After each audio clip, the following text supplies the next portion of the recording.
Most weight loss plans are one size fits all, not taking into account each person's individual needs. Noom is here to change that. Noom Weight uses psychology. That's why they say losing weight starts with your brain. But it also takes into account your unique biological factors, which also affect weight loss success. The program helps you understand the science behind your eating choices and why you have cravings. Everyone's journey is different, so your daily lessons are personalized to you and your goals. One of the great things about Noom is that it's nourishing instead of restrictive. They focus on progress instead of perfection. You don't have to give up carbs, or anything for that matter. Have cravings? Food FOMO? Noom can help you lose weight while still enjoying your favorite foods. To date, Noom has helped more than 5.2 million people lose weight. Stay focused on what's important to you with Noom's psychology and biology-based approach. Sign up for your trial today at Noom.com. That's Noom.com. This message comes from Greenlight. Ready to start talking to your kids about financial literacy? Meet Greenlight, the debit card and money app that teaches kids and teens how to earn, save, spend wisely, and invest with your guardrails in place. With Greenlight, you can send money to kids quickly, set up chores, automate allowance, and keep an eye on your kids' spending with real-time notifications. Join millions of parents and kids building healthy financial habits together on Greenlight. Get started risk-free at greenlight.com/audio. It's the Opperman Report. Join digital forensic investigator and PI Ed Opperman for an in-depth discussion of conspiracy theories, strategy of New World Order resistance, high-profile court cases in the news, and interviews with expert guests and authors on these topics and more. It's the Opperman Report. And now, here is investigator Ed Opperman.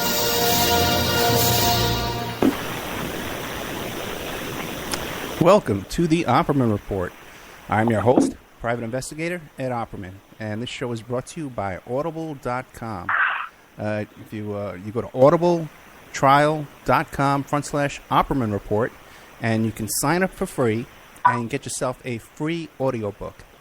Now, tonight, if you're listening to our show for the first time ever tonight, I'd like to invite you to visit my website, OppermanReport.com. Because we also have a members section there with content that you won't be able to find live on the radio. It's only found in our members section by subscription. And also send me an email at oppermanreport@gmail.com and let me know what you think of the show. Okay? Tonight, we have a very special guest. This is a show I've been trying to do for a while. Very fascinating woman named Betty Medsger. And she's written the book called The Burglary: The Discovery of J. Edgar Hoover's Secret FBI. She's written a couple other books, too. One is called Winds of Change and Framed. Winds of Change Framed. And another one is Women at Work. And she's from New York, I think Connecticut, I believe, the home of Donald Trump. We were just talking up there about Donald Trump. We can't believe it. I'm going to have a heart attack here tonight. But Betty, are you there, my friend? I am. So, Betty, very glad to be here. Thank you for inviting me. Thank you so much. We've been trying to get this for a while. I've been going to your Facebook page trying to book this. But finally, one of my producers, Keith Davis, who was great at recommending interesting hosts and guests and topics, finally was able to run down your information for me. So thank you very much, Keith. So, Betty, why don't you tell us a little about yourself, and then we'll get into this whole story about the burglary, about these activists back who burglarized the FBI headquarters and stole documents out of there and uncovered the old COINTEL program. Yeah. Well, I'm a journalist, and I taught journalism for a while also. I started out as a daily reporter at a small paper, Johnstown, Pennsylvania, the Tribune Democrat, which was actually a Republican newspaper, despite that name. I worked there, and then I went to Philadelphia, and I worked for the Evening Bulletin. And it's interesting when you later see how your contacts early on led to things that you did later. When I was in Philadelphia, my main assignment was that I was supposed to be covering religion. But many of the people in the anti-war movement at that time were from religious organizations, the Bergen brothers among them, sure. But also other various groups from Jewish, Protestant, Catholic faith were involved in leading the anti-war movement. So it was at that time that I met some of the people who later became significant in telling the story of the burglary. And then after Philadelphia, I went to Washington. I arrived there in the very beginning of 1970 as a reporter at the Washington Post. And it was while I was there that the burglars sent me the files that they had stolen from the FBI office. Oh, they fed you said? They sent me, yeah. They sent you? They sent me. After the burglary occurred on the night of March 8th, 1971.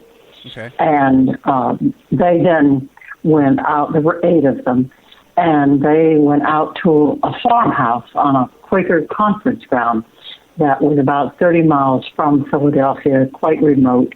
And they would go there after their day jobs every day and read the files. And then after they had done that for about 10 days and had collated them and chosen the ones that they wanted to send out, they had them organized in packets. And they sent the first packet to 5 different people.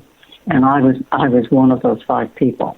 And I was a reporter at the Washington Post at the time. Okay, wow. So did you get a call first, or you just get an envelope in the mail? No. The burglars were very smart, wise burglars. They planned very carefully.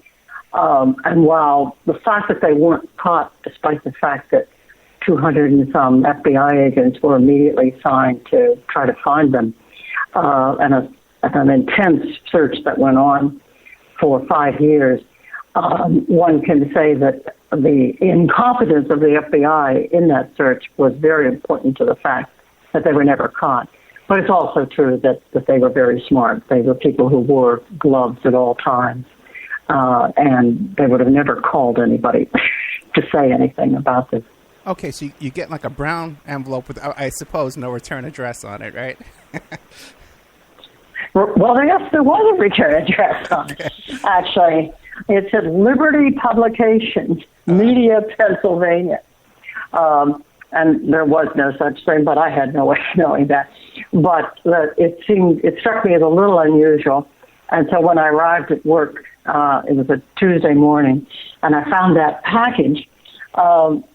It stuck out from other PR releases that filled my mailbox. And so I did open that envelope right away. And there was a cover letter. And the cover letter said, and the other 4 people had received the same cover letter, by the way. Okay. And it was a cover letter explaining that on the night of March 8th, that they had a group of them who called themselves, it's a wonderful name, they called themselves the Citizens Commission to Investigate the FBI. And that the Citizens Commission had broken into this small FBI office in Media, Pennsylvania, and removed every file in the office. And that they had done this because they thought that the FBI, as an arm of the government, was possibly, likely, in their opinion, suppressing dissent. They were strong activists against the war, and of course that was what was most on their mind, and also the civil rights movement. As it turned out, many of them had been involved in the civil rights movement, going south every summer. But they had no evidence, and this was their motivation, and it's really important. People say, well, how in the world could a group of people decide to risk decades in prison, whole life away from their family, those who had children? And they were motivated by what the leader of the group had described as a crime that he thought was taking place, and that crime being the suppression of dissent, which he thought was so precious. and he thought that if Americans knew that their dissent was being suppressed by the government, that they would be very upset. Now, to understand that, I think it's important to realize that J. Edgar Hoover was an iconic hero of Americans, while a lot of activists at that time had suspicions about whether or not he was spying and suppressing dissent. The country as a whole adored him. He was truly one of the most popular people in the country, and at one time he had even considered running for president. But Bill Davidon, the leader of the group, a physics professor at Haverford College, Bill thought that if this was happening, people would be upset about it and they'd want something done. And that turned out to be the case. Now, back to that morning, it was a very unusual thing to have something like this happen. Another piece of context about the time was that this was the first time that journalists had ever been sent secret government files that had been stolen by someone outside the government who then provided them. Now, in other words, whistleblowers are usually from inside the government. But even at that time, up until that time, there were even very few whistleblowers from inside the government. There also was almost no coverage of intelligence. Intelligence agencies, as far as journalists were concerned, had a free pass. There was almost no investigative reporting about the FBI, with one exception, and we can come back to that later. But that was the same with Congress. There were no intelligence oversight committees. The Attorney General was the official boss of the director of the FBI, but in fact, almost all Attorney Generals had let the FBI director do whatever he wanted to do.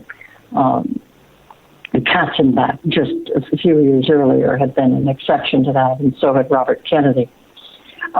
But J. Edgar Hoover and the FBI did whatever they wanted to do and had enormous power, and no one covered them except to do the kind of coverage that his enormous PR operation made possible, sending out constant positive releases. Yeah, so I just want to set that background as to how unusual the situation was. It's so true. It was such a different world back in those days. In 71, I guess I was like in the 5th or 6th grade, but I was following the McGovern and Nixon campaign.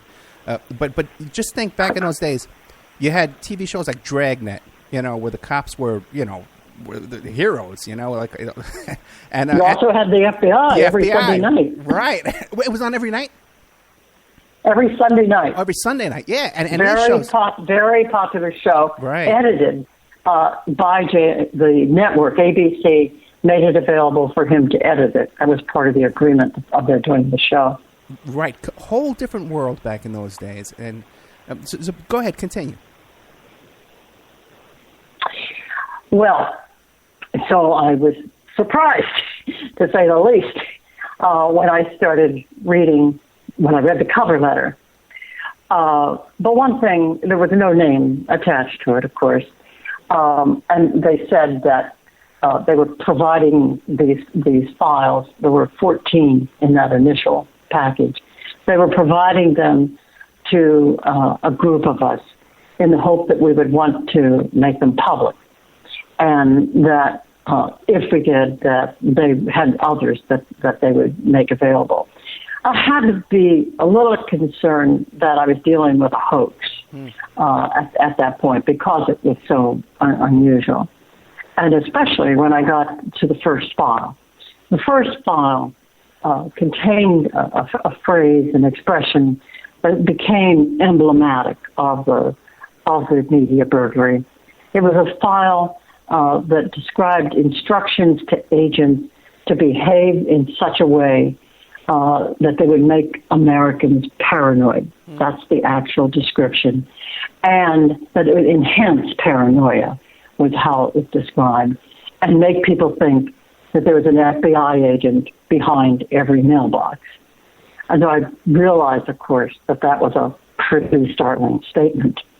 So I continued reading, and the next file was a description of a program that it said was operating in Philadelphia, and was describing how it was operating, but also said that it was part of a national program. And this was something that also became a thread that ran through everything we eventually learned about J. Edgar Hoover, and that was his obsession with Black Americans. And the program that was described in that initial file was a program where every FBI agent was supposed to hire informers to do full-time informing to them on Black Americans. And when I say Black Americans, I don't mean people who were suspected of crime or people who had any kind of record of violence or crime, but just Black people in general. And there was a list of the places where Black people should come under surveillance. The corner store, their schools, their libraries, bars, restaurants, classrooms, in high schools, in colleges. I mean, when you read it, it was a description of the places where the average person might go any day of their life. And that's where the informers were supposed to go and then write reports on Black people. And then it turned out, as another file spelled out, that as I mentioned, every FBI agent in the country was supposed to hire an informer to report to him, and they were all hims at that point, on Black people, except in Washington, D.C., where every FBI agent was supposed to hire 6 full-time informers to report to them on a regular basis on the activities of Black people. And Black students were a particularly significant target. Every campus, there were documents in those original files that spelled out how they were supposed to establish informers on every campus in that area of Pennsylvania, but that also was going on again elsewhere in the country. Well, so the racial aspect of it was really something to read. Now, how old were you when you received this document? Let's see, how old was I? 1971. 1971, I was 29 years old. Okay, now you pull up this document and you're reading about a police state. Were you in shock, or was this? Because when I'm hearing this, I'm terrified hearing this. Now, what was your emotion when you were reading this? Well, I was shocked. I did keep thinking until I got to later documents. I remember I'd been a reporter in Philadelphia, and so I started seeing names of people that I had covered, and so I realized this probably is real. Right. So I was in shock. I went out to there was a cluster of us who covered specialties off at a corner office off the newsroom at the Post. And as soon as I was done reading them, I went out to the national desk and I told them what I had received.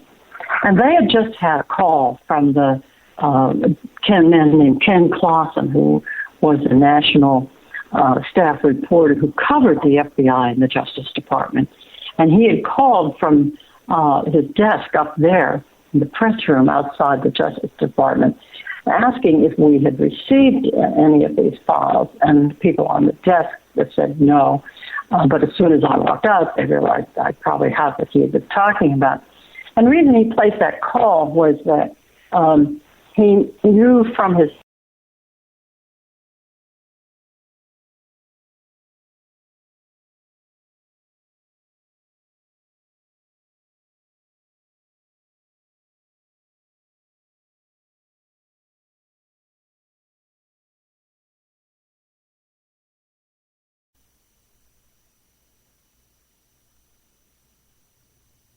Okay, yeah, we just lost Betty again. That time the call just totally dropped.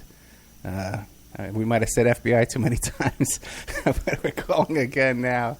Oh, my goodness. Or maybe it was something on her end. That would be terrible, because this is a fascinating story. This is incredible. We have with us tonight Betty Medsger, and it's the story of the burglary, the discovery of J. Edgar Hoover's secret FBI. And let's see, we're calling again here now, see if we can get her back. I hope her phone didn't just die out altogether over there.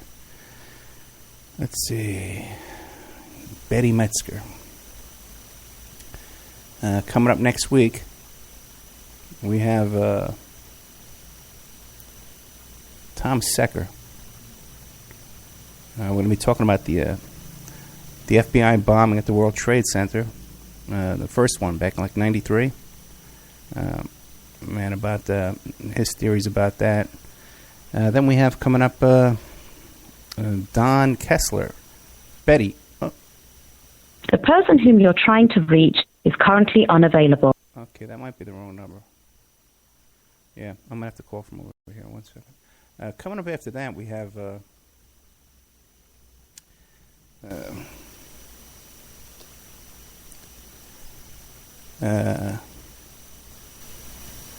Donald Kessler. And what I'm going to be talking to Donald Kessler about is his book about the U.S. Secret Service. And we're also going to be talking about Adnan Khashoggi. He wrote a book about Adnan Khashoggi as well. He's a Pulitzer Prize winner and a New York Times best-selling author. And he just wrote that story about how... oh, you know what? I have this saved. I can go right over here and do it. And we're going to be talking to him. 812. About we're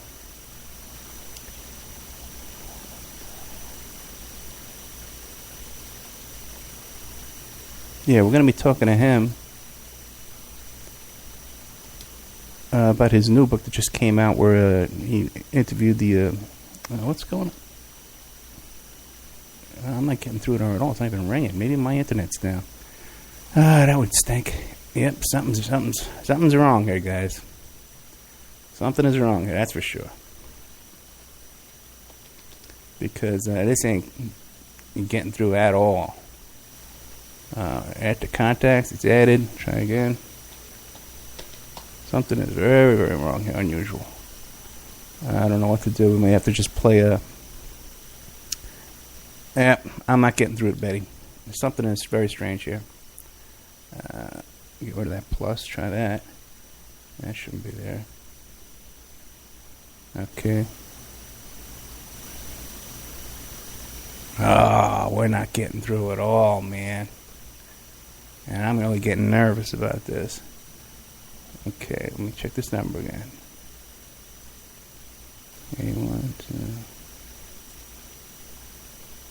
Okay. She's in the contacts. This is the number here. Okay, we're calling her. Oh, nah, it's bouncing again. Ah, boy. She's not on over there. I don't think we're going to be able to get through.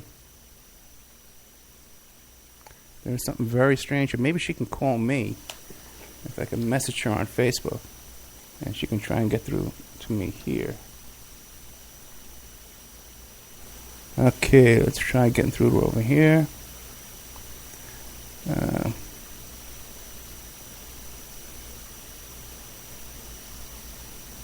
Sorry about this, guys.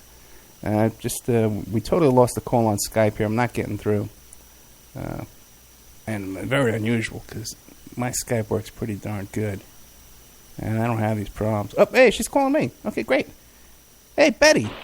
Hi, Ed. I lost you on the phone. I'm trying to call back on Skype. Is this good? No, this is great. But I called you like 20 times. I was trying to get through. I couldn't get through. I didn't get a ring.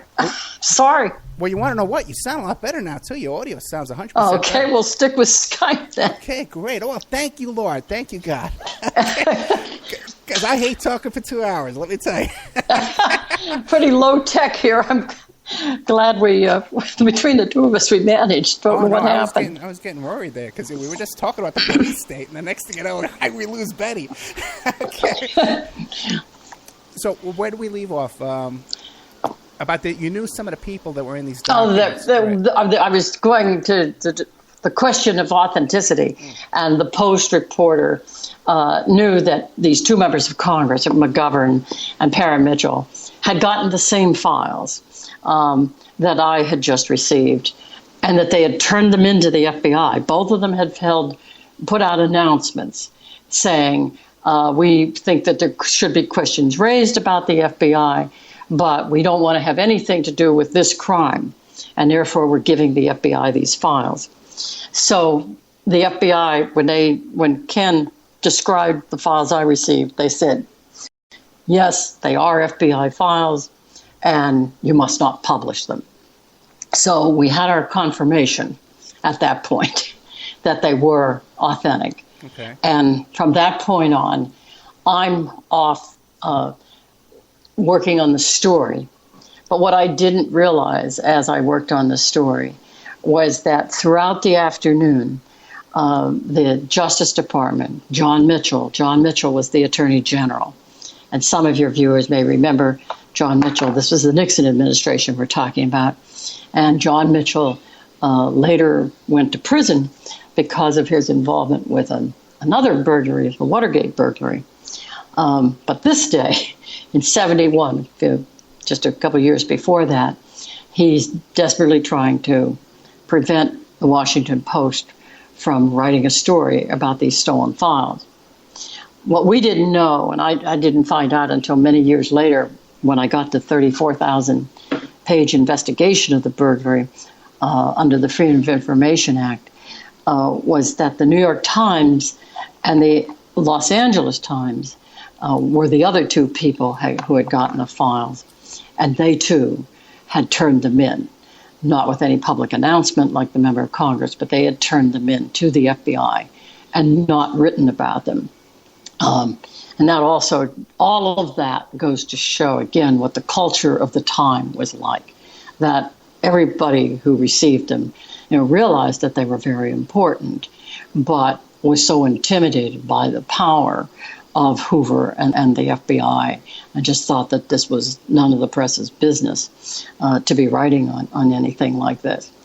So, although you asked me how I felt, I was shocked, but I also was naive, because one of the things that comes out of how young I was at the time was that I didn't fully realize the enormous power of the FBI. But more than that, I was too young and too new to Washington to be part of that culture of protecting intelligence agencies.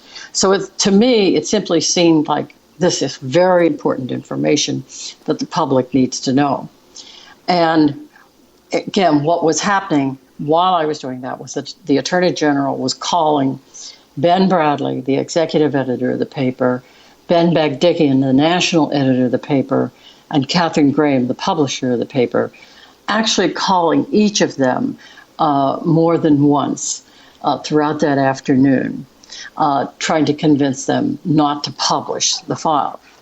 And he said, as we've come to know since then repeatedly, what is said when officials are trying to get people not to publish is that you will endanger national security. But then even stronger than that, that you will endanger lives if you publish this. And fortunately, it was possible to read all of these files and to know that that was not likely, not possible. They were not the kind of files that were going to endanger national security. They were going to reveal operations against Americans who were not the object of law enforcement and who had done nothing wrong. And it showed the behavior instead of the FBI. But what I also didn't know until I handed in my story at 6:00 that night was that as of that moment, they assumed the story was not going to be published. Catherine Graham did not want to publish, and the legal counsel for the paper, who had been part of the discussions all afternoon and evening, also believed that they should not be published. And the good luck that I had was that Ben Bradley felt very strongly that they should be published and continued making the case through the evening. And finally, at 10 o'clock, the latest time when they could make a decision for the next day's paper, at 10 o'clock, Catherine Grimm reversed her decision and said that they should be published. And it was published the next day on the front page of the Washington Post and on other front pages of papers that received the Post wires. And that was the first time that Americans had information about how the FBI was operating. And one of the very strong reactions that was almost immediate was from some members of Congress who had never said anything against J. Edgar Hoover, but also editorial writers, comparing it to the Stasi. I mean, that information about the surveillance of black neighborhoods throughout the country, and also the use of government informers on campus switchboard operators and others. That did cause people to think this is like a police state. And editorials were written that raised that question. You know, how can this be in a democratic society that we would have a law enforcement agency behaving like this?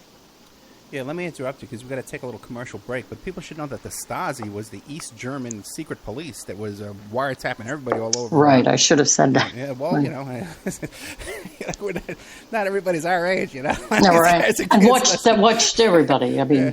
But we are tonight. We are here with Betty Medsger, fascinating woman. Thank you so much. She's the author of The Burglary, as well as Winds of Change, Framed, and Women at Work. And there's a link to each of these books on the Opperman Report blog. You can go there right now, click on these books, and read little descriptions on them and stuff like that. We'll be back with more of Betty Medsger right after these messages.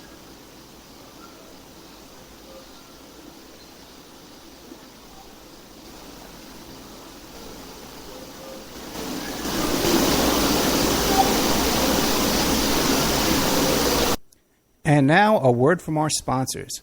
Pacific West Bamboo, your premier source for sustainable building material. They provide construction-grade and craft-grade bamboo material for all your indoor, outdoor, and gardening needs. Contact them for event planning and display building as well.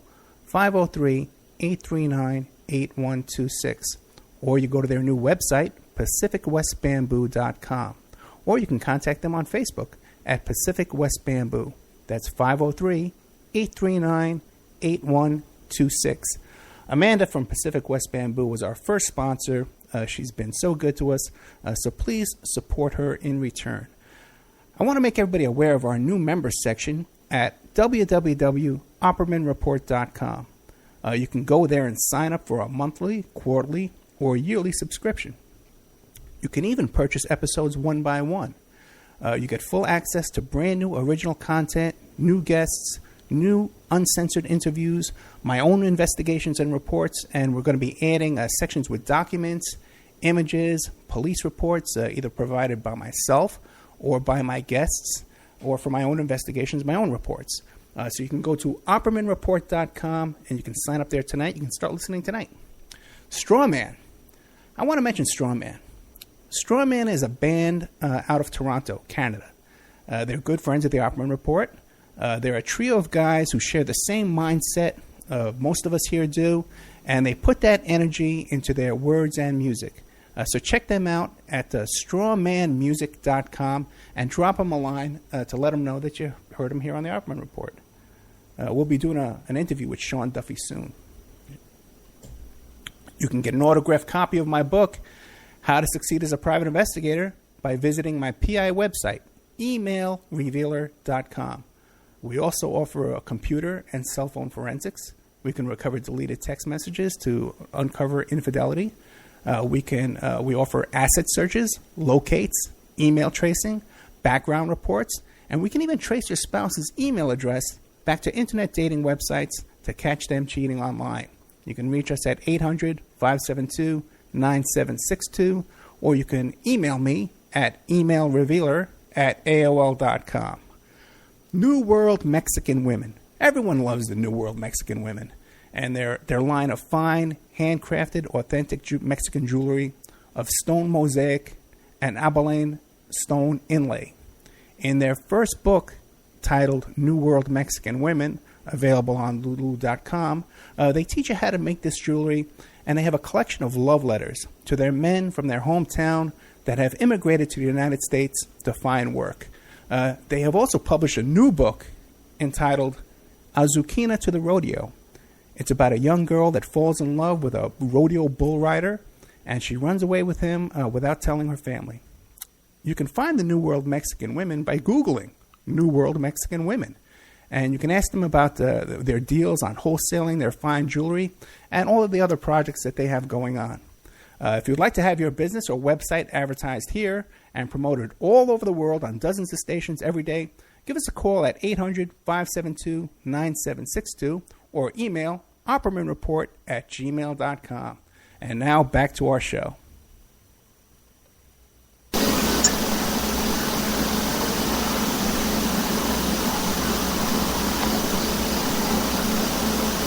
Okay, welcome back to the Opperman Report. I'm your host, private investigator Ed Opperman.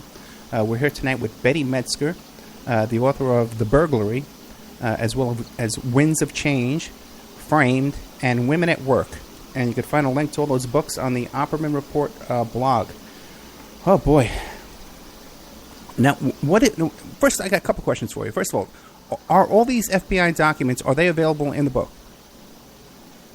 No, they're not all available in the book. I do quote from some of them, okay. But you can Google online and find quite a bit now about the trying to win. There's a publication, Win Magazine, a little over a year after the burglary. Win Magazine put out an anniversary issue that had all of the media files that had been distributed, and that is online, and it's a very valuable resource, and I recommend it to people. And we haven't gotten to COINTELPRO yet, but you also can learn quite a bit about COINTELPRO files that were for the most important discovery in the end, I guess, that came out of the media files, and you'll find quite a bit about COINTELPRO online now. Can I just comment on something you did, and I really appreciate in describing what Stasi was? I should have done that. Stasi was this awful secret police of the East German government, and there were informers everywhere, family members spying on family members, friend against friend. And what's interesting to me is that was so widely known in our society, and that the fact that people immediately made that connection. You mean that could be happening here, when they described what was happening to black people, what was happening on campuses, and then years later when we learned much more about the vast array of people that it was happening to. That, more than anything, making that connection with Stasi was propelled the calls for the FBI to be investigated. Yeah, there's a great movie in black and white. It's a German movie with subtitles. I don't know the name of it off the top of my head, but you could find it. It's a classic. I think it's on Hulu all the time. Well, are you thinking of The Lives of Others? Yeah, that's probably it. Yeah, that's a great movie. Yeah, it's a beautiful movie. It came out less than a decade ago, and as far as surveillance is concerned, I think it's probably the best movie you can find. It's truly excellent. It's a German-made film, and I think it won the Academy Award. Right, very chilling. It's very very chilling. Yeah. Very chilling. Okay, so continue with the story. Go ahead. Where would you like for me to go from here? There are a number of directions. Well, you know what? I'd like to hear about the burglary itself and how they pulled that off and the details of that. Yeah, it's pretty amazing. By the way, I mean, maybe I should describe also how I came to know who they were, because they did evade discovery for forever. They were not known until January 7th of last year, when the day that my book was published, and Joanna Hamilton's documentary, 1971, The Story of the Burglary, came out at a private showing that night in New York, and then a few months later, we premiered at the Tribeca Film Festival. But until then, they were publicly not known. How I discovered them was that many years later,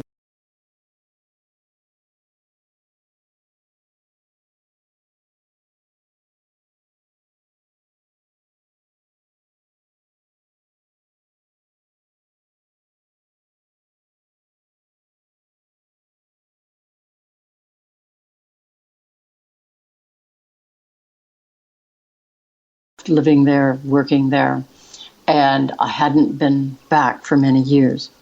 And so I filled up my schedule with appointments with old friends and acquaintances that I had known all those years earlier.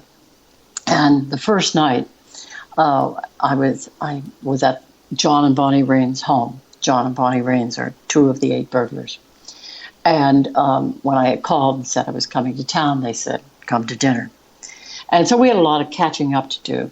We weren't close friends then, but we'd been acquaintances and people who liked and respected each other during those years. I'd been in Philadelphia in the late 60s.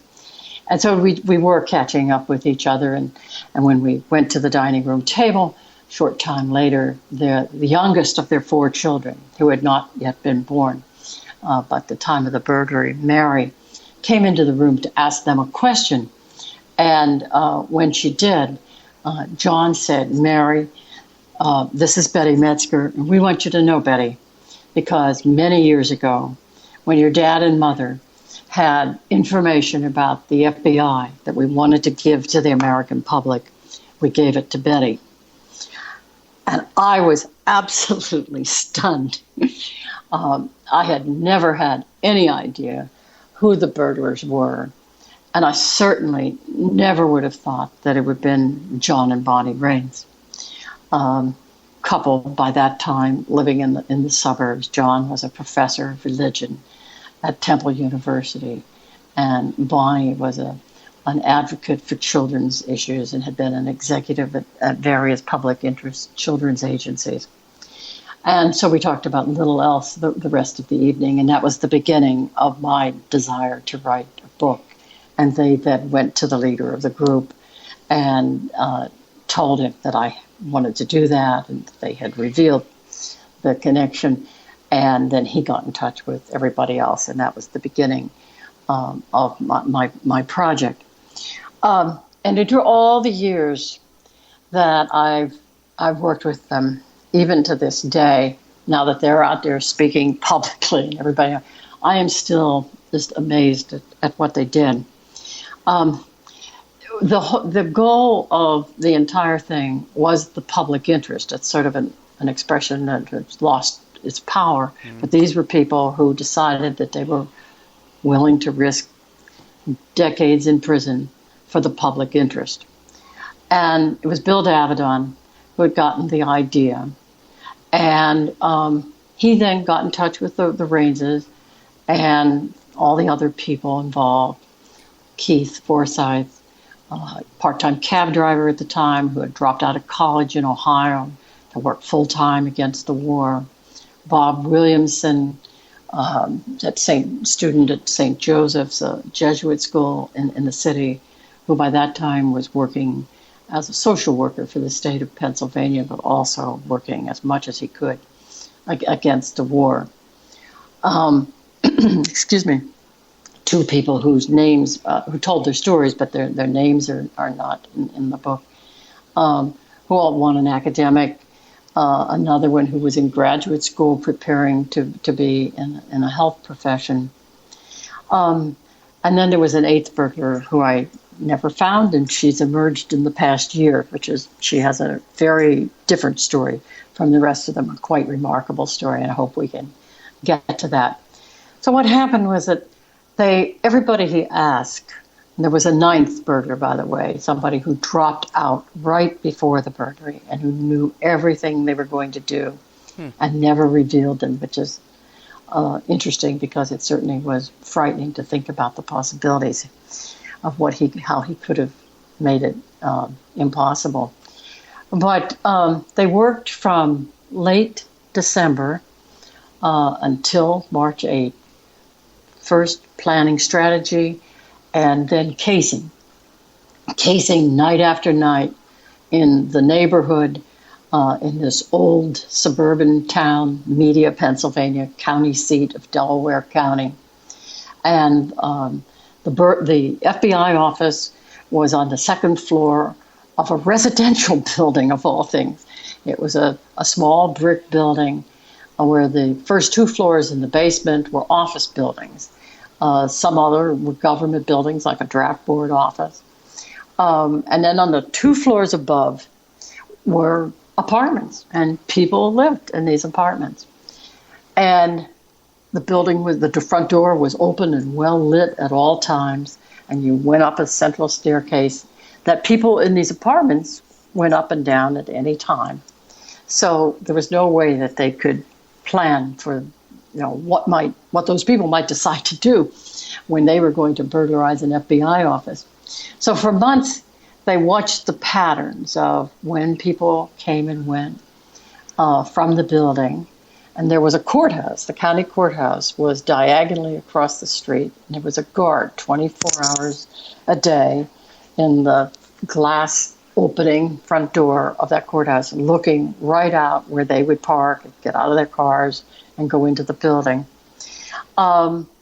There was no way they could guard against that. They just had to hope that maybe his attention would be diverted. They also watched the patterns of traffic, the police patterns. When did the police do rounds? And the people who lived across the street. They did that systematically, beginning in early January until right before the burglary. And one of the first things that they did was choose a night for the burglary. And that turned out to be very important. At first, it seemed as though one night might be just the same as any other night. But one of them, and they can't remember which one it was, one of them remembered that they had read that there was going to be an incredible boxing match the night of March 8th. And it was going to be a boxing match between Muhammad Ali and Joe Frazier. Oh, sure, I remember that. Yeah. It was just an amazing event, and it's still considered the fight of the century. Yeah. And it was big for several reasons. First, Ali had been convicted for draft evasion. I believe it was 6 years earlier. And the boxing commissions around the country had immediately cut him off, even though that wasn't required that they do that, but they had. And he was very political, and so a lot of people in the sports world, they loved him as a boxer, but they hated him politically. And he, in the meantime, had spoken quite a bit, really, around the world, and was an internationally known figure and much loved figure. I mean, Nelson Mandela remembers waiting for news of this boxing match from his prison in Robbins Island. This is the first one? This is the first one. He had done some sort of practice matches in Atlanta, but this was the first one after it was the first one after he was convicted. It was huge, and it was played in movie theaters around the country. Well, that's a very interesting point. First time. There were promoters were making a lot of money on this, as you can imagine. But when the tickets became available in Madison Square Garden, they were sold out within hours. It was a capacity crowd. But the people who were promoting it got an agreement that no American television network or radio network could broadcast it. In the meantime, they were selling the broadcast rights overseas, so that people in other countries were able to see it on their local networks. But in the United States, the only way that people could see it was if they happened to live near any of the few theaters in the country where the promoters were broadcasting it live. One of those was in Pittsburgh, by the way, and it was outside. It was in a drive-in, and it happened to be a very cold night, but people wanted to see this fight, and they were willing to endure anything. Yeah. So, but again, even people were upset about that, but the burglars had decided that the burglary should take place this night because they thought there would be white noise from people watching, listening on their radios and televisions. And even though people couldn't see it in the United States on their home, they were still glued to their televisions and their radios. You know, what happened was that they had pool reporters who would report between the bouts on the action that had just happened. And you still had some of the sound of the fight, and certainly the sound of the people talking about the fight. So Keith Forsyth was the person in the group who was volunteered to do the actual break-in. The rest of them were waiting at a motel about 2 miles away. And the plan was that he was supposed to go to the motel and do the break-in, and then go back to the motel and tell them, okay, the coast is clear. Okay. So he had been teaching himself in the Raines attic how to break in from the locks. He had gone, looked out at the outside of the FBI door, saw what kind of lock it was, went to a hardware store and bought 2 duplicates of that lock, and one to take apart so he could understand it, and then the other to break in. And he thought he had it down so they could break in 30 seconds. But when he arrived at the door that night, there were 2 locks, not 1 lock. And the second lock was much more complicated, and one that he could not break in. And this was extremely upsetting, as you can imagine. So he called back to the motel, and Bill Davidan said, come back. And so they decided in some very tense minutes that Bonnie Raines had done inside casing when she posed a couple weeks earlier as a college student writing a paper on the hiring of women. And she had interviewed the agent in charge of the office, and she was really in there, of course, to scope out the entire area. And so she said, you know, there's that other door that opens into the hall, and it has this very large filled cabinet in front of it, but it doesn't, they thought it probably didn't have a double lock, and it didn't. And they decided that despite the great risk of knocking over that cabinet and the length of time that it would take, that's what he should do. So he went back, but this time, instead of just having his simple break-in tools, he had a crowbar. And it was a very slow, meticulous process. There was a deadbolt at the top of the door. He had to break, and it made a loud noise. And then he had to stretch out on the floor and very slowly break open the door. And while he was doing that, he heard this loud clank at some point. It sounded like metal against metal. I thoroughly thought, is that a gun? Somebody cocking a gun. And finally he talked himself down, decided, okay, I just got to do it. Finished, went inside in the dark, and there was nobody inside. Made the door look like it was closed. Went back, and then the rest of them came. 4 people in the dark, each of them carrying 2 large suitcases.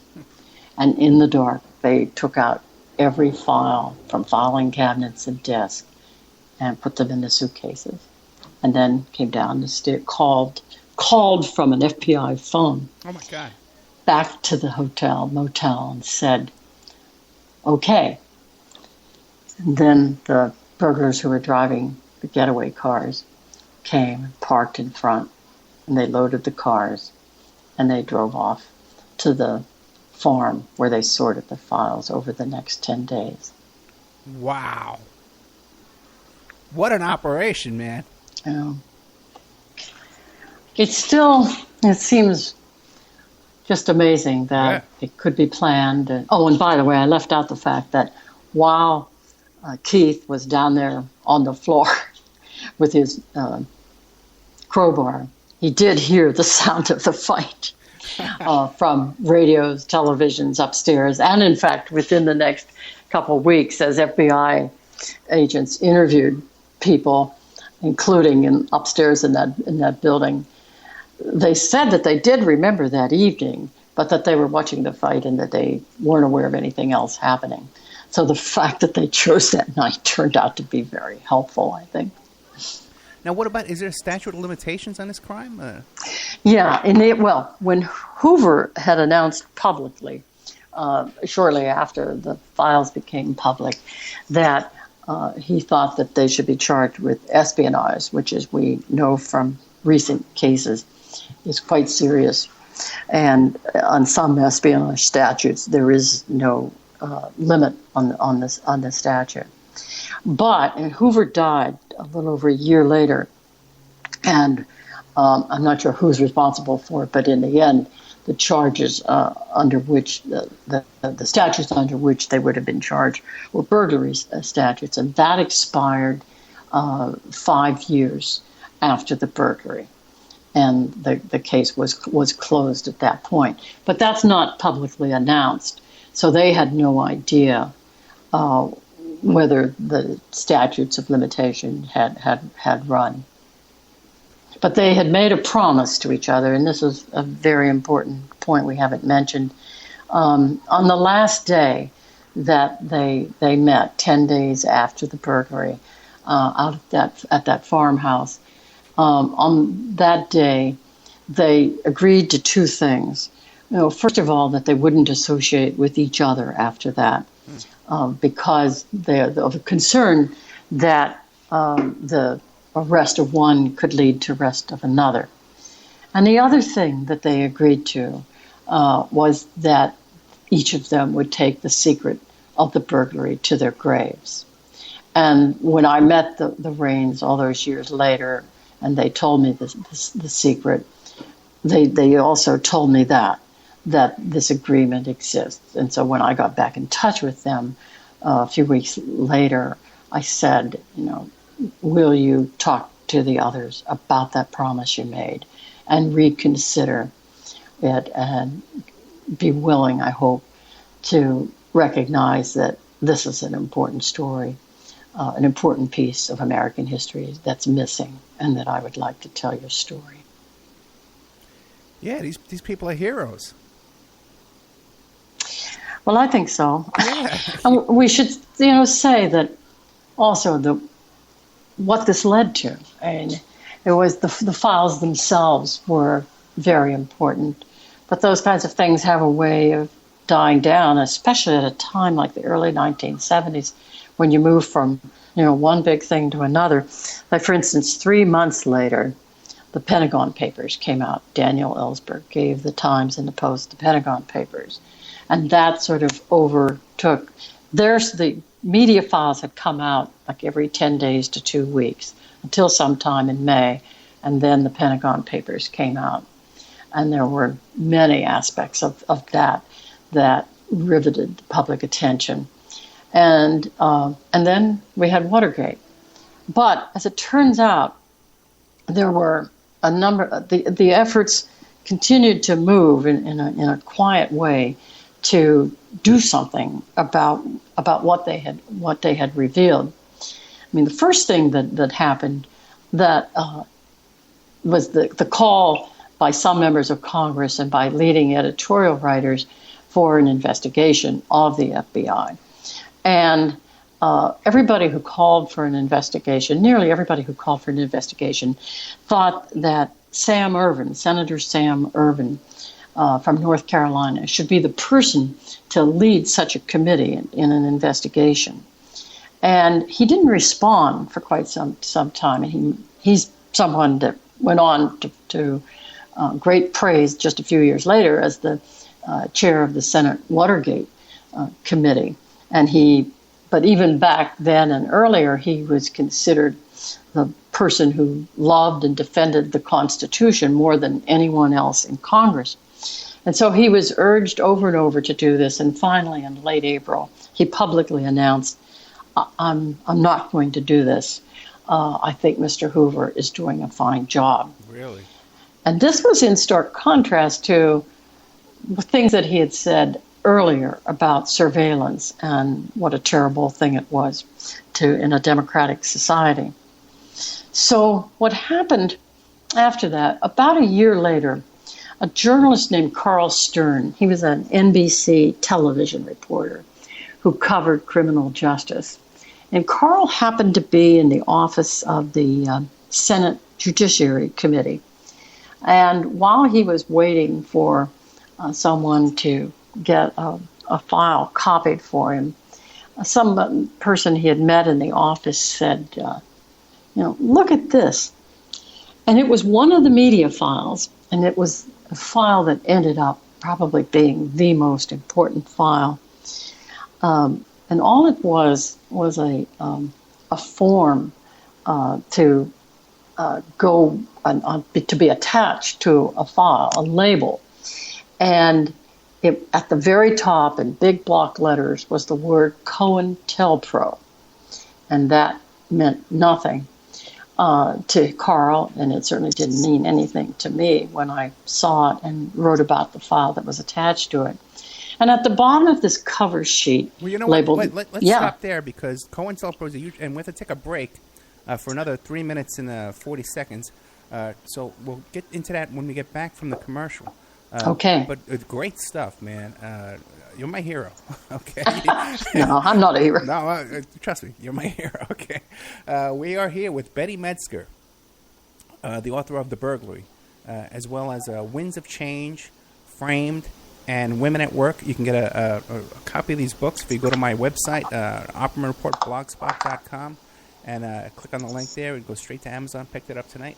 We'll be back right after these messages.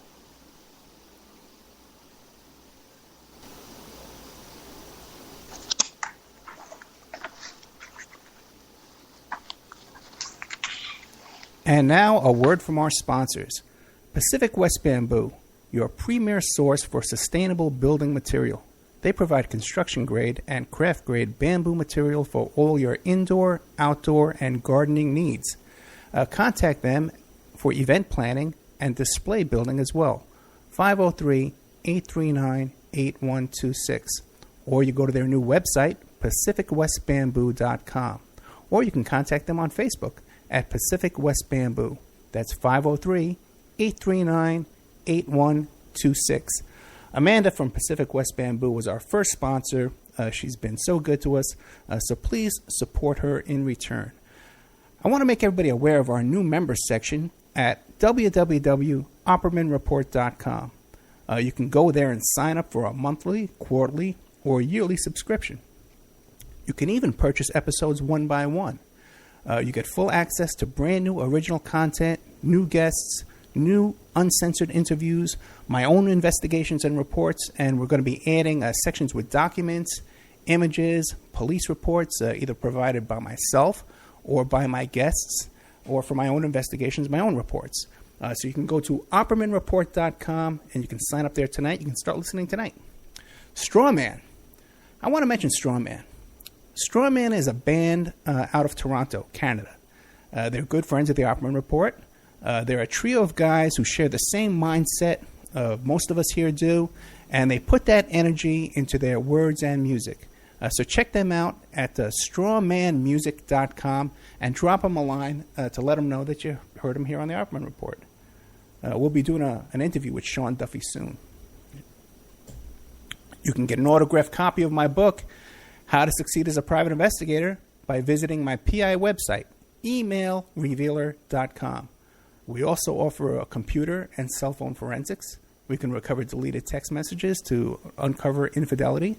We offer asset searches, locates, email tracing, background reports, and we can even trace your spouse's email address back to internet dating websites to catch them cheating online. You can reach us at 800-572-9762 or you can email me at emailrevealer@aol.com. New World Mexican Women. Everyone loves the New World Mexican Women, and their line of fine, handcrafted, authentic Mexican jewelry of stone mosaic and abalone stone inlay. In their first book, titled New World Mexican Women, available on lulu.com, they teach you how to make this jewelry, and they have a collection of love letters to their men from their hometown that have immigrated to the United States to find work. They have also published a new book entitled Azuquina to the Rodeo. It's about a young girl that falls in love with a rodeo bull rider, and she runs away with him without telling her family. You can find the New World Mexican Women by Googling New World Mexican Women. And you can ask them about their deals on wholesaling their fine jewelry and all of the other projects that they have going on. If you'd like to have your business or website advertised here and promoted all over the world on dozens of stations every day, give us a call at 800-572-9762 or email oppermanreport@gmail.com. Now back to our show.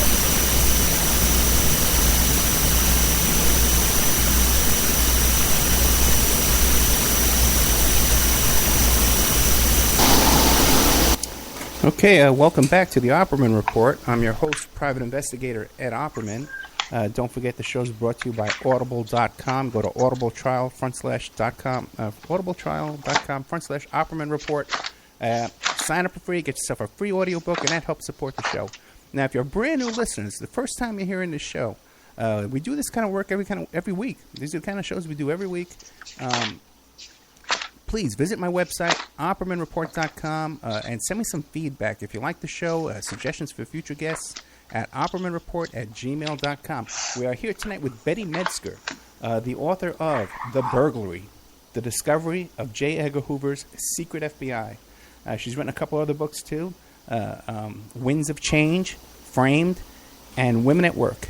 And Betty's very... we got to thank people like Betty for sticking their necks out for us here and educating us about this kind of stuff. Everybody throws the word COINTELPRO around these days, but these are the people that really did the hard work to let us know about it. So, Betty, you were telling us about COINTELPRO. Yeah, about the accident that uncovered it. I mean, the accident beyond the burglary itself. Right. I was mentioning the fact that Carl Stern, NBC reporter, was in the office of the Senate Judiciary Committee when someone handed him that file from the media file that said COINTELPRO. And I asked him, do you know what this is? And he said, no, I never heard of it. And at the bottom of this cover sheet, it said that it was a memo instructing FBI agents to distribute the attached article, which was about how college administrators should exert more control over anti-war protesters, how they should deliver it through anonymous letters to college administrators who are not friends of the FBI. And that really struck Carl as unusual. He didn't realize that the FBI was in the business of writing anonymous letters. And so he decided to find out what COINTELPRO was. And he wrote to the acting director of the FBI, Pat Gray, and to Kleindienst, who was then I believe the acting attorney general. Watergate was having a big impact at that point and creating a lot of acting rather than permanent officials. Right. And they turned him down and again said, as they had said to the Washington Post the day we received the files, that the COINTELPRO must not be revealed because it would, to do so, would endanger national security. And they never explained what that was, what that would mean. And so Carl kept asking, and they kept saying no. And finally, the acting attorney general said, "This is the end. I will not deal with this any further." And at that point, and I think we're in late 1972, Carl sued under the Freedom of Information Act. The Freedom of Information Act had been passed in 1966, and no one had ever gotten anything out of the FBI under the Freedom of Information Act because Hoover had instructed FBI officials to ignore any request that came in under the Freedom of Information Act.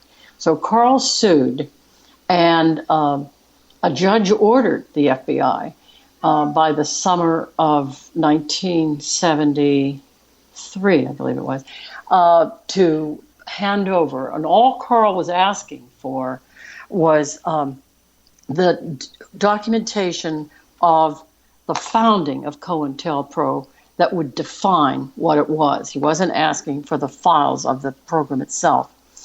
And finally, a judge ordered them to do that, and they refused.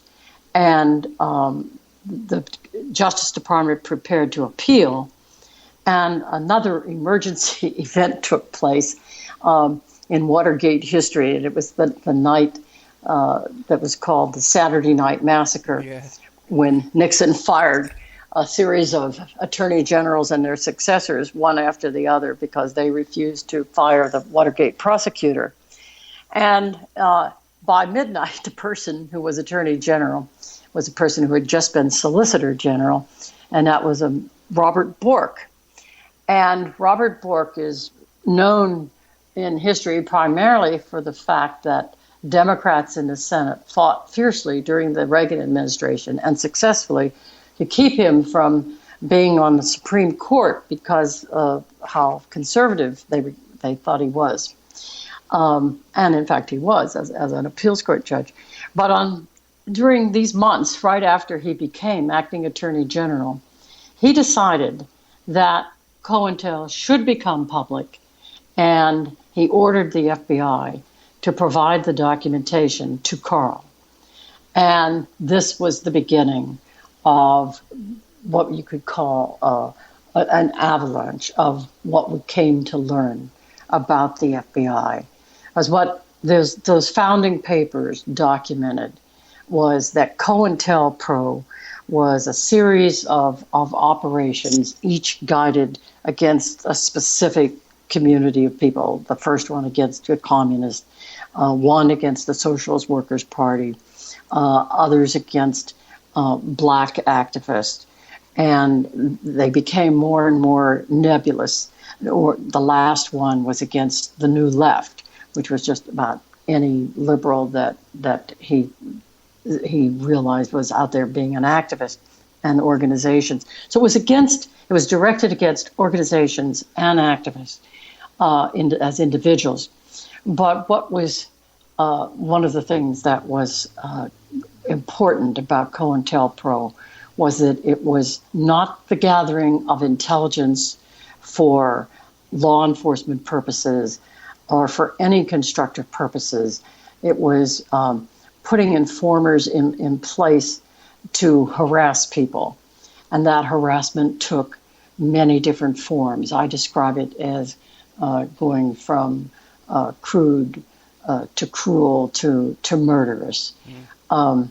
It involved doing such things as breaking up having as a goal to break up marriages by sending false letters to a partner about the husband or wife, and they're never finding out the truth.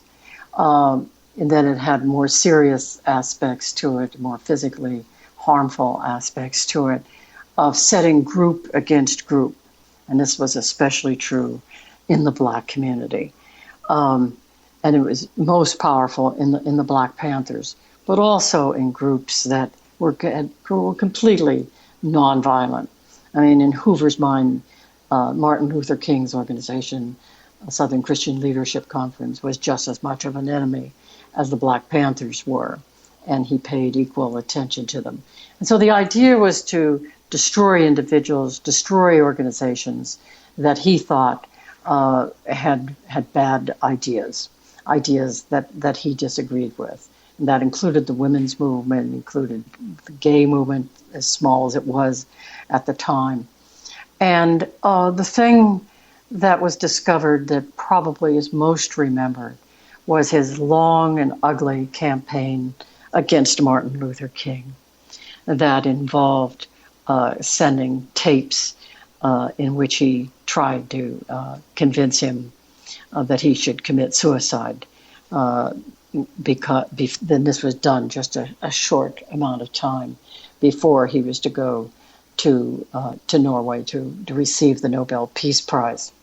He had made recordings of King's hotel conversations with women he had met, and sent the recordings to both King and to Coretta King, his wife.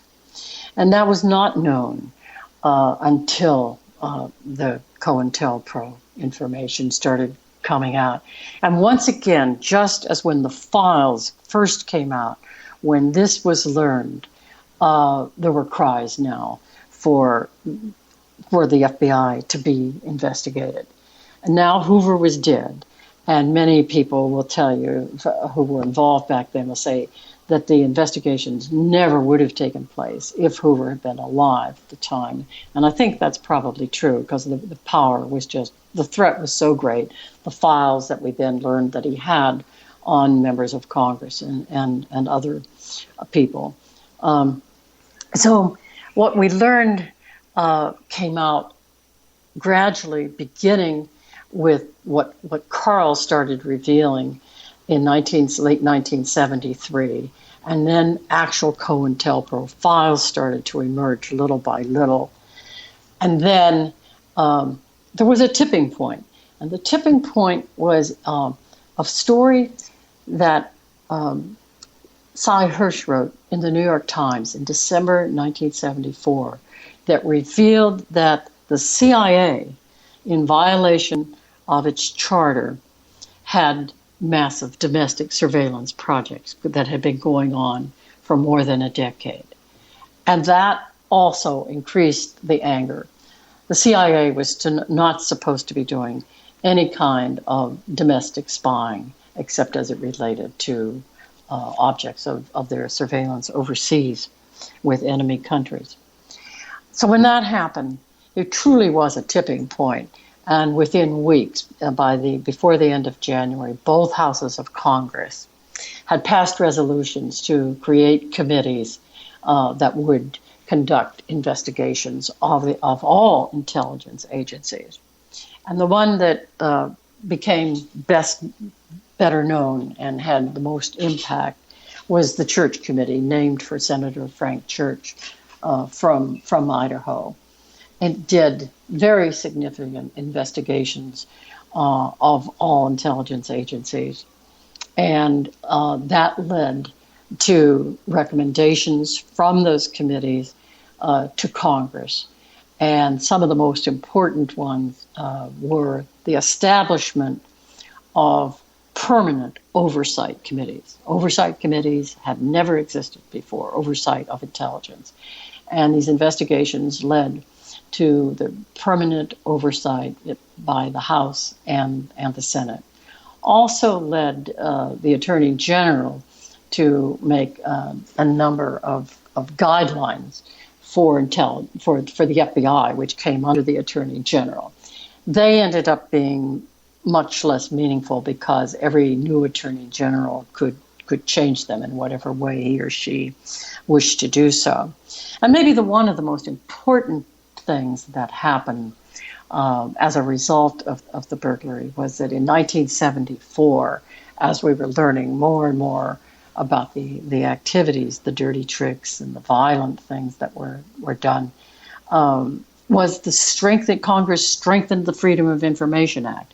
It had been very, very weak, and strengthened it so that agencies had to respond to people. They could still prolong it and make it very difficult and cause you to have to go to court to actually get anything. But it did strengthen it quite a bit, and that was a very meaningful reform that came out of all of this. Oh, boy. Well, let me ask a couple of questions, because I've had people on here who felt that the Church Committee hearings were pretty much like a whitewash as well. Now, you have a lot of good faith in them? No, the Church Committee was not a whitewash. The church, we had never had anything like that. Maybe what the questioner is thinking about is what happened afterwards.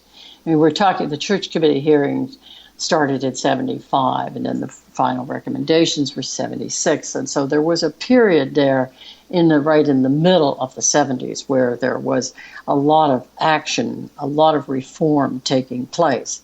But maybe what the listener is thinking about is what happened as of the election of Ronald Reagan as president.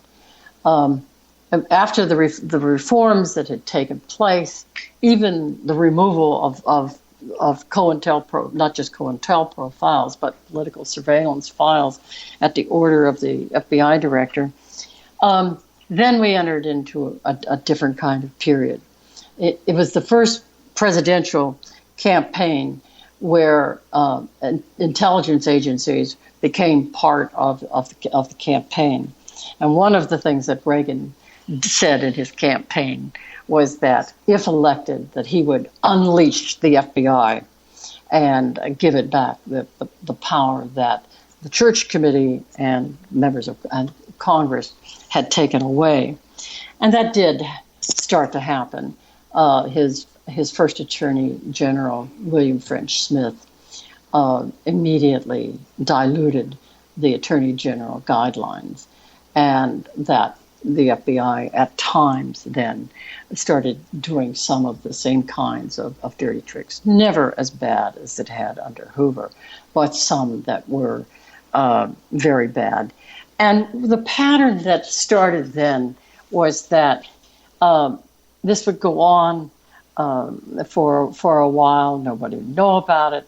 Then it would become public, or there would be a story, and there would be a call for an investigation. There would be a hearing, and the information would become public of what the FBI was doing, for instance, for the solidarity organizations in connection with El Salvador. Right.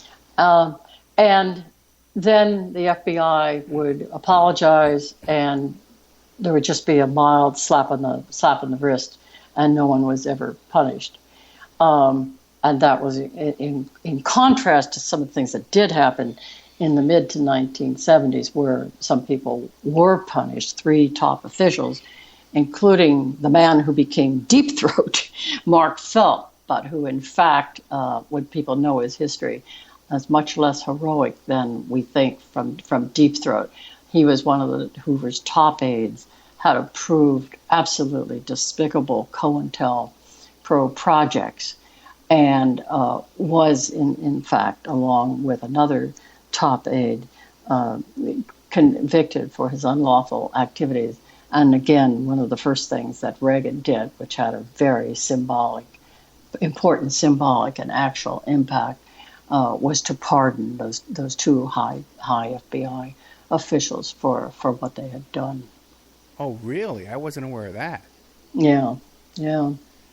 So that a lot of investigations took place, even from not just in Congress, but also in the Justice Department during the late 70s. And at times they were going, for instance, the New York FBI office had become, just like the Philadelphia office and some other major cities, had become so focused on political surveillance, COINTELPRO activities, that other forms of crime were hardly being followed.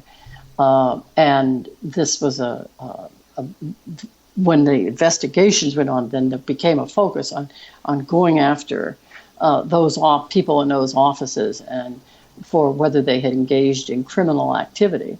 And there was pretty much general agreement that many had, but then it finally focused on, okay, let's go only for the people at the top. And then Reagan destroyed what had happened when that approach was temporarily successful.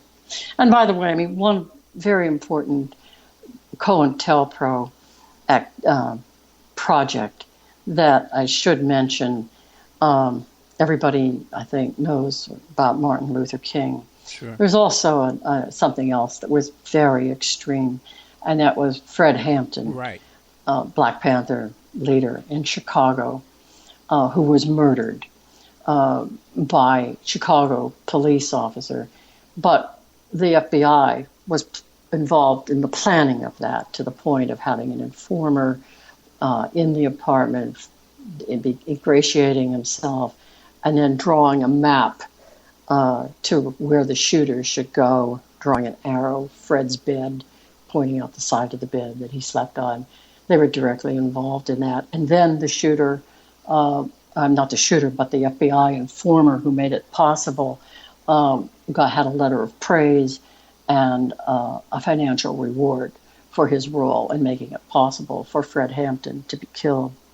And then on a lesser but incredibly awful level also, where an example would be the false testimony planned by the FBI, informers being trained to give false testimony that led to convictions of people for murder, including one person in Los Angeles who served 27 years in prison for a murder that he did not commit, all because the FBI simply wanted to get rid of him and didn't have truthful information, so made up information. And who was that? Do you remember?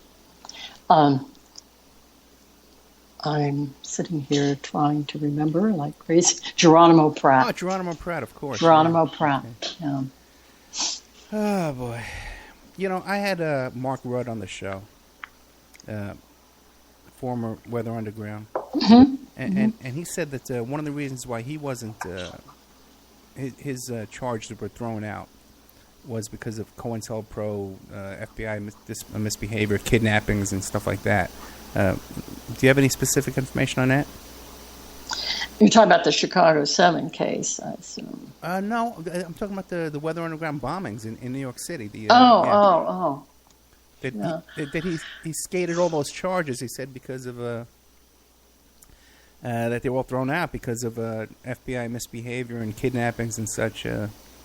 Well, I cannot speak directly to his case. That's for sure. One of it's interesting. I mentioned earlier. I mean, what he said is possible. Yeah. I just don't know. One of the things that is interesting to note is that by being this kind of agency, and remember, we're talking really about a half century. We're talking about from 1924 until Hoover died in 1972, where he was from the beginning forming an agency that was built around his political hatreds, is one way to say it. But one of the most important results of that, in addition to what it did to destroy dissent among many Americans, is that it prevented the FBI from accomplishing its mission as a law enforcement agency. I mean, for instance, there were many bombings in this country in the late 1960s and early 1970s. There isn't an instance of the FBI, despite all of these informers that they had out there, getting information that led to the prevention of any of that crime. And I find that rather remarkable. I mean, you would think that would be the goal. If you have an army of informers out there, yeah, that your goal would be to prevent crime, and that was not the goal. Well, do you think that they had enough agents in there that they were just allowing these things to go on? I think that they were so that the mission was so distorted, that the mission was so based on his hatreds and a desire to destroy individuals and organizations, that people weren't trained in how to get actual information that could have led to arrest, but more importantly, to the stopping of violent actions that led to deaths. So you think that even though they were so entrenched into all these leftist groups, right, and had so many informants in there and so much agitators in there, that still they weren't aware of these? Well, don't forget, we're talking about them being entrenched mostly in groups that were not doing anything. That's true, too, yeah. Not doing anything violent. Yeah. They were people who were using their right to dissent perfectly within their rights. So the emphasis was just in going after anyone who had liberal, let alone radical ideas. And in the end, that meant that they sacrificed being a law enforcement agency, a good law enforcement agency. Do you have any specific information on infiltration with the Chicago 7?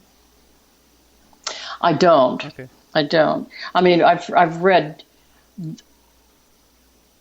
over the years much about at the time of the convention, the FBI and the Chicago police too certainly were infiltrating many of the groups that were coming to Chicago. Yeah, NYP. I'm from New York, as you can probably tell from my accent. But I guess you picked that up, right? But NYPD at the time also had their own Red Squad, that would. And so did in Los Angeles, yeah, where you are now. Yeah. Well, actually, I think almost every major city did. And did any of those documents come out in your work? They didn't come out in my work. I mean, my work is focused completely on the FBI, and I was not researching what those police departments were doing. Okay. But I have read about it through the years. I mean, just in the same way that any other citizen might. I know that was going on extensively. Okay, we're coming up to another half-hour break here. So we're here with Betty Medsger, the author of Burglary. She's also written Winds of Change, Framed, and Women at Work. And we'll be right back with more of this after these messages.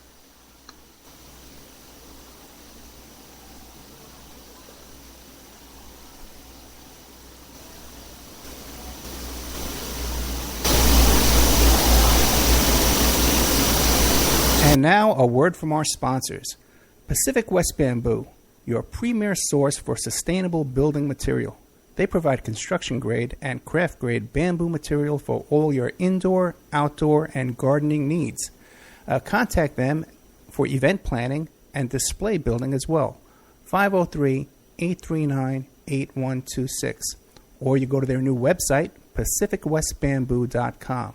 Or you can contact them on Facebook at Pacific West Bamboo. That's 503-839-8126. Amanda from Pacific West Bamboo was our first sponsor. She's been so good to us, so please support her in return. I want to make everybody aware of our new members section at www.oppermanreport.com. You can go there and sign up for a monthly, quarterly, or yearly subscription. You can even purchase episodes one by one. You get full access to brand new original content, new guests, new uncensored interviews, my own investigations and reports, and we're going to be adding sections with documents, images, police reports, either provided by myself or by my guests, or for my own investigations, my own reports. So you can go to oppermanreport.com and you can sign up there tonight. You can start listening tonight. Strawman. I want to mention Strawman. Strawman is a band out of Toronto, Canada. They're good friends of the Opperman Report. They're a trio of guys who share the same mindset most of us here do, and they put that energy into their words and music. So check them out at strawmanmusic.com and drop them a line to let them know that you heard them here on the Opperman Report. We'll be doing an interview with Sean Duffy soon. You can get an autographed copy of my book, How to Succeed as a Private Investigator, by visiting my PI website, emailrevealer.com. We also offer a computer and cell phone forensics. We can recover deleted text messages to uncover infidelity. We offer asset searches, locates, email tracing, background reports, and we can even trace your spouse's email address back to internet dating websites to catch them cheating online. You can reach us at 800-572-9762, or you can email me at emailrevealer@aol.com. New World Mexican Women. Everyone loves the New World Mexican Women.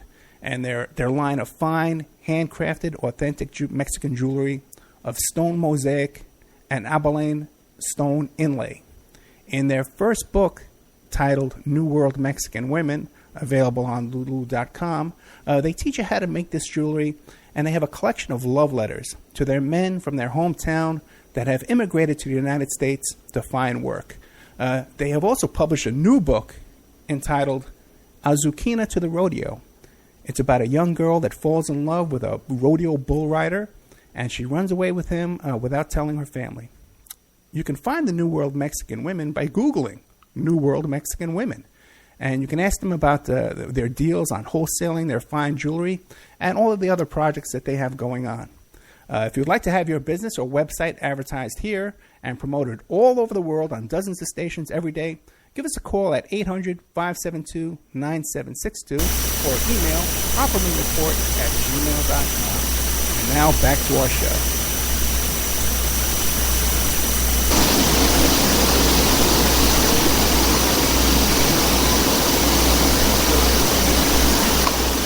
Welcome back to the Opperman Report. I am your host, private investigator Ed Opperman. Show is brought to you by audible.com. Go to audibletrial.com/Opperman Report. Get yourself a free audio book. We're here tonight with Betty Medsger, the author of The Burglary, as well as Winds of Change, Framed, and Women at Work.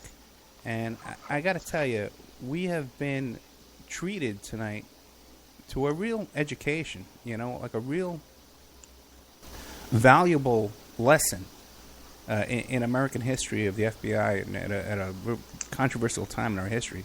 And Betty, I can't thank you enough. Your presentation tonight has been outstanding, and I cannot thank you enough. I'd like to ask you this. Yeah. Where we are today, right? How do you feel? Do you feel like like we're in deep trouble now, like it's 100 times worse, or that we're at the same level, or do you think things have gotten better? Well, I don't feel so good. I always feel so good about working with these people who took the little concept of citizen responsibility so seriously. I know I always like to think that their story says so much about the importance of asking questions. I mean, most of us can never engage in a serious act of resistance. I mean, don't have the courage, but at least we can keep asking questions of all kinds. And when we speak or show Joanna's film, 1971, people say, what can I do? I mean, sometimes for me, it really comes down basically to that. Ask questions and demand answers. When I was working in the last few months of my book on when Edward Snowden's files started coming out, and Joanna and I both were keenly interested, and were just sort of amazed that here we had another person, this one inside rather than somebody from outside government, that the only way that we were learning all of this important information was because somebody was willing to risk the rest of their years to make the information public. And we've learned a lot. I think many attitudes, if the polls are correct, many attitudes have changed. I often think about what's the difference. I think that the congressional action to peel back on the NSA's ability to retain the records, it's significant, but there's so much that we learn that's not had anything done to it by Congress or the Obama administration. Surveillance of Americans, but also surveillance of our allies, not just our enemies, Right, but also our allies overseas in massive numbers. And I find it discouraging that there's been so little, what feels to me like so little reaction in this country. Fritz Schwartz, who was the legal counsel to the Church Committee and was in charge of the investigations, has written a book recently called Democracy in the Dark. And he has called for a congressional investigation of NSA. And I think that he would readily say that, again, it should be all intelligence agencies. There seems to be no appetite for that kind of thing now. No interest in Congress in saying, okay, let's find out what is happening in each of these agencies. We found out about torture in the CIA. There's probably a lot more for us to learn about in the CIA, the FBI, and NSA. And I don't feel an appetite for that. And Mr. Schwartz believes that it will happen, but it's going to take much more time. I think it's a different time in that when the media files came out, even though this went against the culture of protection of intelligence agencies, there also was a culture, a strong culture among a significant minority of people that we should speak out against the war and raise questions about the war, which was a new thing for Americans to do. So that fueled part of the public and also Congress to be willing to take the step to say something needs to happen. This should not be going on in a democratic society. I think also the fact that the war was going on far away, and despite some extremist rhetoric, there wasn't a sense among many Americans that they felt endangered. They didn't think that the war was going to come home. And so that also wasn't a factor in people being willing to show more courage about investigating intelligence agencies. But now, I think, despite the number of years that we are away from 9/11, I think that there is the strong, and we're certainly being told this continuously, that the war can come home at any minute. I think that is the existence of that fear among a significant number of people also makes us less likely to say to Congress, something needs to be done about this. And I just have to say, I don't have enough knowledge or understanding to know what's likely to happen. Are we likely to become more concerned and say that we do not believe in massive political surveillance rather than targeted surveillance? The endless expansion that technology makes possible? Or are we going to say, this must change? I don't know. Okay, couple of questions. Well, first of all, who's going to call for this? Who's going to call for this? Who's going to object to this surveillance state we live under now? And even if people, it seems like people do object, but the media doesn't object at all, and the Congress certainly doesn't object. Here's some little lip service by Rand Paul the other night. So,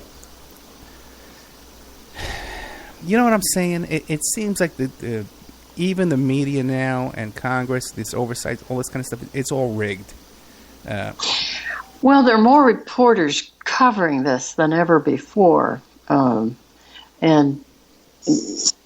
major news media have multiple people covering these things. But that's also changed in very, what I consider dangerous ways.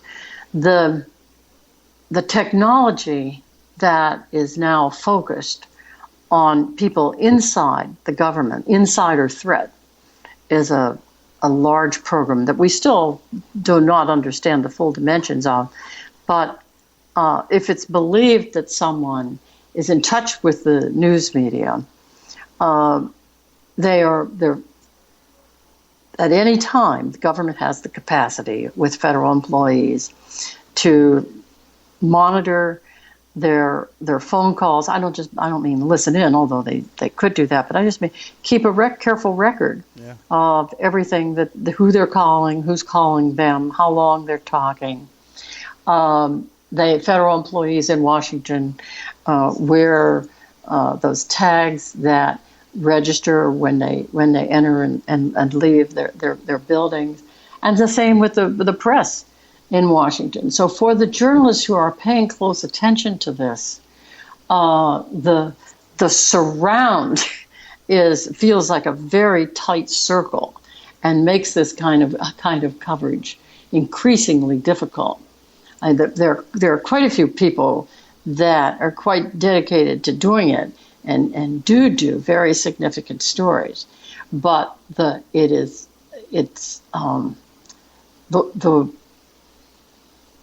pressure on the journalist and the sources inside is enormous, and the Obama administration has increased it and brought charges against more whistleblowers. I mean, war on whistleblowers sounds like an extreme thing, but I think if you were a potential whistleblower right now in the federal government, you would indeed feel as though there's a war on whistleblowers, because it's extremely difficult to figure out how you can get the information out. You are placed in a position where you have to take an enormous risk. You know, it's interesting because the irony of it is, I had Richard Lambert, the FBI agent who was in charge of the anthrax investigation. And I had him on the show. He's just recently filed a lawsuit against the FBI. And he had written a memo criticizing the FBI investigation into anthrax. Then he left the FBI, went to work for the Department of Energy in security. And they took a lobbyist law where you're not allowed to contact your old employers, But he's in security. He has to contact the FBI as part of his security job for the Department of Energy. They took that, fired him, and raided his offices.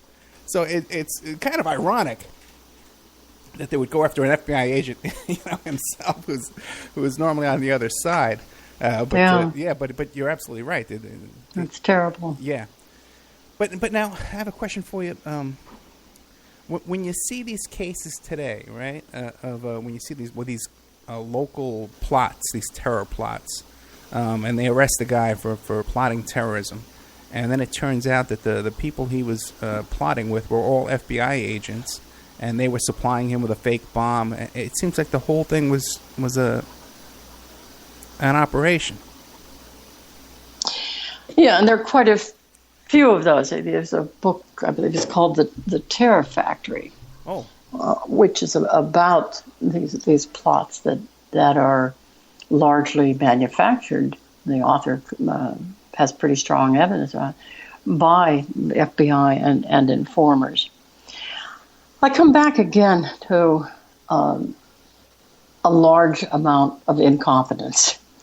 One of the things that I fear in what's come out of 9/11 is that the fear and the motivation to stop everything was so great, and the technology had changed so much, that law enforcement felt that they would use whatever technology they had to the max and surveil everyone and just suck in as much as possible, whether you're talking about phone calls, mail, email, whatever.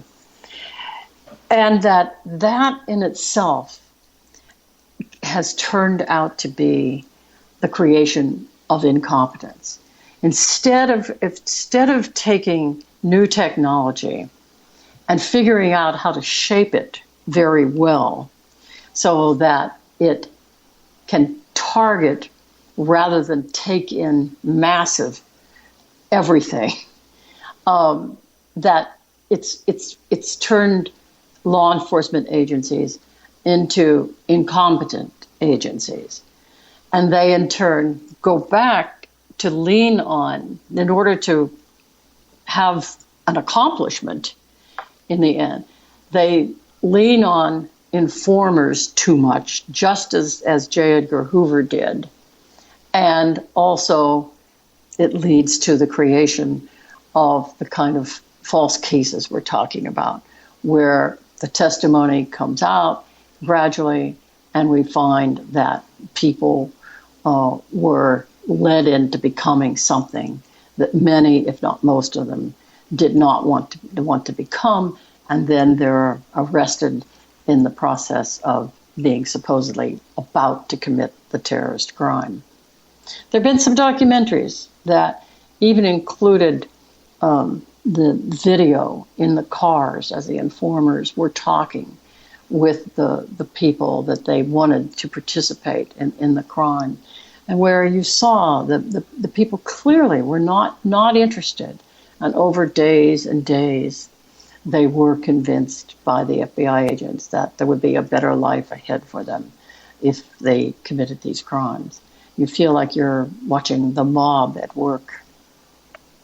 Yeah, I would agree with you. Now, we're coming toward the end of the show, okay? It's 6:49, so we've got about 10 minutes left, and then we're going to drop a couple of stations. But I do go another hour. Would you like to stay and try and take some phone calls and continue this? Because I know you wanted to tell me also, too, about one of the burglars who had left the group and something about that. The one who left the group, and then the eighth burglar who would be found, I'd be happy to talk about. If you feel there's interest in going ahead, sure, I'll be glad. Oh, you kidding me? I'm loving this. Okay.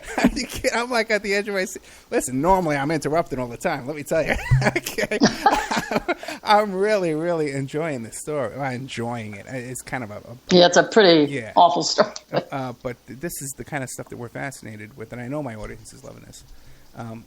But we're going to lose a couple of the stations that we're on in about 10 minutes. So okay. What would you want to leave us with in this last 10 minutes? I guess the most important thing is the citizens being aware. The thing I worry about the most is people sleeping and feeling, either people being sleeping or because of the culture that numbs them, or just having developed a lack of interest. I met a 20-year-old who said, "I don't think I'll ever vote." And it wasn't an angry statement. It was just like, I don't have any responsibility. And I think that the message of the burglars is that people can make an incredible difference by asking questions, and sometimes going far beyond asking questions. You think so, still today? Because I get a lot of people on here. Well, don't you think Snowden's made a difference? No. I'm sorry, I don't. And even Cynthia McKinney, she came on here. I get a lot of people come on here, and they say, "Oh yeah, we can vote out the rascals." That kind of optimistic kind of attitude, which I love. And there's a side of me that would love to. But let's look at the election we have right now. If we're going to vote out the rascals, who are we going to vote in? Even Bernie Sanders. Do you really trust him and endorse what he's saying? Well, I want to know what he thinks about more issues, for one thing. I mean, I respect what he's saying, and I like what he's saying, but I don't have much idea of what he thinks about racial issues. And that's a very important issue to me, and I think in this society should be. But look, I'm old. I've voted a lot of times, and most of the time I wasn't voting enthusiastically. But right now I'm voting the same way, for instance, that I voted, I imagine this will be true, the same way that I voted in 1968, when most of my friends were determined not to vote for Hubert Humphrey because of how angry they were about his not having more courage in opposing Johnson within the White House on the war. But my chief concern then, and it's a big concern now, as far as whose president is concerned, is the Supreme Court. The Supreme Court makes a huge difference in whatever direction you care about. And so I think that we have, as far as voting is concerned, we have to have the Supreme Court in mind. Well, okay. So then, did you support Obama?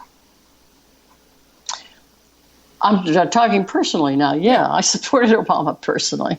Okay, but we put Obama in, but did anything really change? It's the same policy as we had under Bush. Do you think there was any difference that we benefited from Obama over Bush?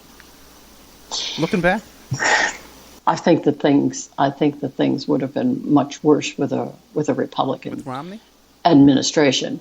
I mean, I don't like what's happened with the wars now, but I think that a Republican administration backed by a Republican House and Senate, that the wars would have been even worse. I think that in the last few months that Obama has been a much stronger person in regard to some of the issues that some of us cared about back then. But I want to say, I don't have much. For instance, right now, this is not my area of expertise right now, by the way, and I'm speaking about my personal opinions. But I don't have much hope about what will happen in the next election. Mm. I think that as it's going right now, that whoever is elected is likely to be a pretty strong hawk. So in that sense, I don't approach this with a sense of hope, but I believe it's terrible to drop out, and that we need to work in whatever ways we can. And as I said, as far as my vote is concerned, my vote has the Supreme Court as its goal. And I guess that's my main thinking right now on this. Yeah, I can because it does seem like our vote does have some effect on these kind of social issues, you know. Not any kind of economic issues or foreign policy, doesn't seem to me. But I guess some of these other issues, we do have some effect. Well, one of the things that concerns me is that because Democrats in the House and the Senate after Obama was elected didn't stand up and fight about issues that if he had been a Republican, they would have stood up. In fact, they're now in a weakened position if they have a Republican who engages in some of the same activities, especially concerning civil liberties and surveillance issues.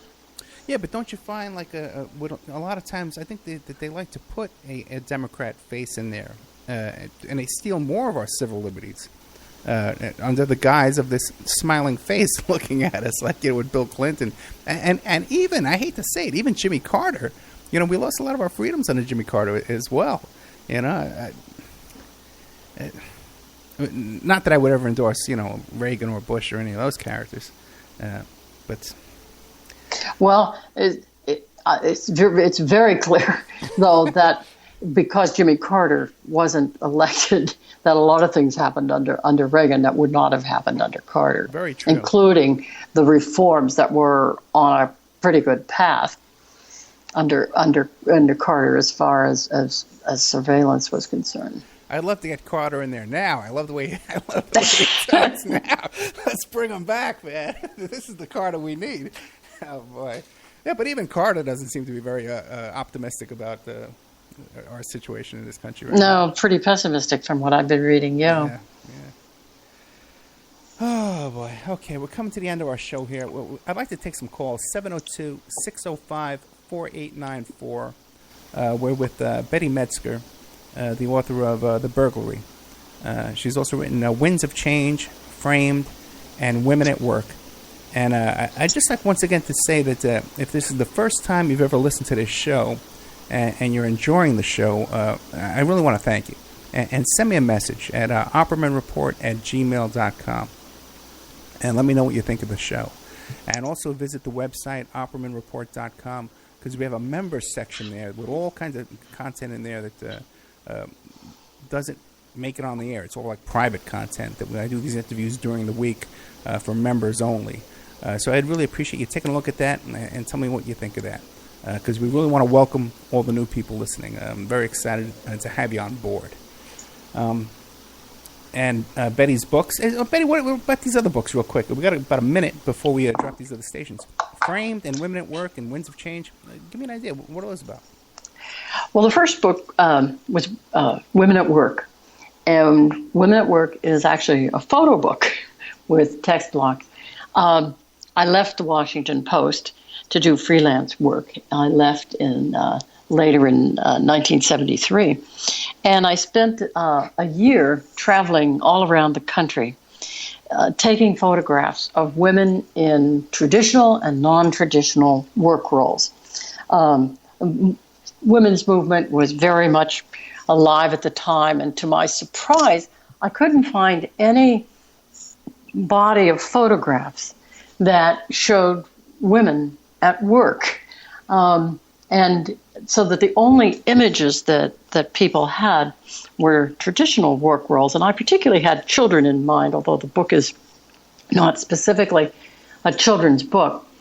And so the message I wanted to convey was that women can do all kinds of things. And I wasn't pushing just the idea that women should go into non-traditional things, but that all of these roles were valid if people wanted to do them. So you'll find a woman lobster that I went to sea with in Maine, and a school teacher in Washington, D.C., a nurse, and also a surgeon.